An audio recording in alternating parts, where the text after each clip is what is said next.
the thing that I wanted to talk about, I mean, for instance, the way the film is structured and how, why is it that I do a crude thing like talk to the rich and talk to the poor and things like that? It's because I was confronted while I was dealing with the subject with people who completely were unabashedly, they had, for them, it was not just, the poor was not just a class issue.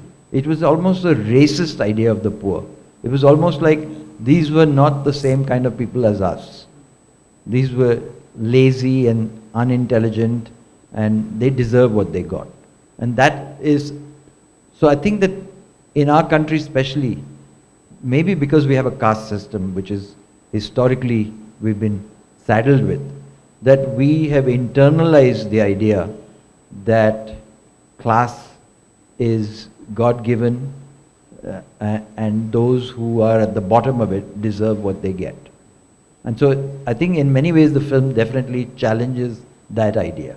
The difference in reading empirical data on demolitions, reading numbers or policy reports, thinking about, and the difference between hearing the way in which people that one recognizes and can see in one's own living room and or seen across the street, and hearing the way people think about how they actually manage such close proximity to inequality is actually a question every Indian faces. How do we actually continue to live every day, and how does inequality continue to socially reproduce itself every day? Why don't things actually fall apart?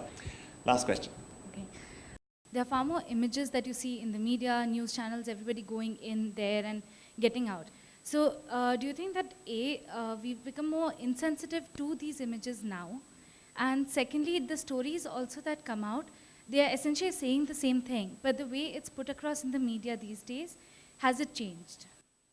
Let's take the example of, say, Slumdog Millionaire, right?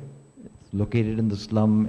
It does in some ways what Bombay City does, or it goes and shows the seamy side of life, the actual conditions.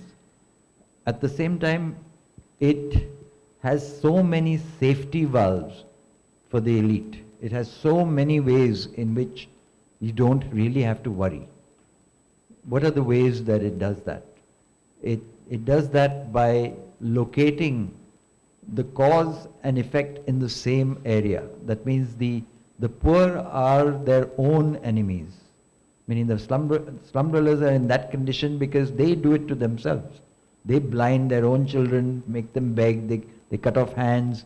You can't have any sympathy for that beggar on the street because he's obviously done it to himself, or his parents did it to himself and sold him into beggary. So these are ways in which the elite comforts itself. These are ways in which you don't have to feel guilty because this is not our problem.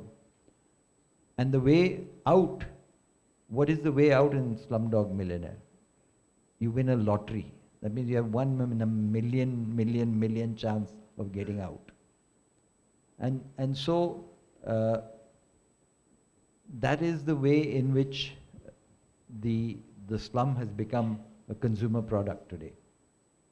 So what you see is very often it's that. It's not, you don't go in there with sympathy or with empathy or with compassion. You go in there because this is what you don't want to see. This is what you're embarrassed about.